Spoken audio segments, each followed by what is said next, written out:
Ngatho cia mwanya nĩ ũndũ wa gũcoka ndĩrehoka no ũrathiĩ na mbere wega. Andũ nĩ matũngwo nĩ gĩkeno na oroho magĩtugwo makĩgegeire. Even Betty Bayo mwenyewe ndanetĩkia nĩ ũndũ wa kuona ũrĩa ciana ciake cieka, bringing together their dad Pastor Kanyari na his current husband Tash.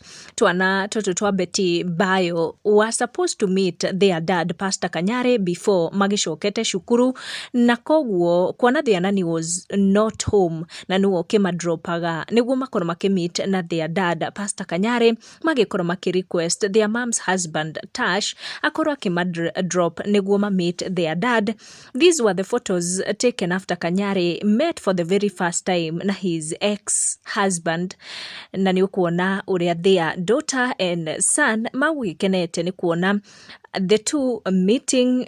But Sky hau kabere nĩ agũkoretwo akĩonekana akĩrĩ na kaguoya of the reaction ĩrĩa gũkorwo ikiuma after the two met. Both of them were very mature about it, and Betty Bayo mwena-inĩ wake auma very surprised ni kuona what happened, kuona ndakiuma hau. She reposted the photos on her social media pages kũrĩa akorirwo akĩonania gĩkeno gĩake, and even captioned the photos akiuga co-parenting na tag Sky kairitu gake and husband wake Tash, na agĩkorwo akiuga forgiveness, akimeta othe nĩ my people, na andũ magĩkorwo magĩcanjamũrwo mũno nĩ this co-parenting situation na kuona Pastor Kanyari for the first time akimit na muthuri wa ihinda rĩrĩ wa ex wake Tash na Karangũ Mũraya auma among arĩa magĩkorirwo makĩonekana gũkorwo magĩkenio nĩ ndeto icio. Indeed, it's a very good year kuona families iria cigĩkoretwo cikĩrĩ njatũkanie after breakups ta gũkũ gwa Kiengei na Kezia, and we're seeing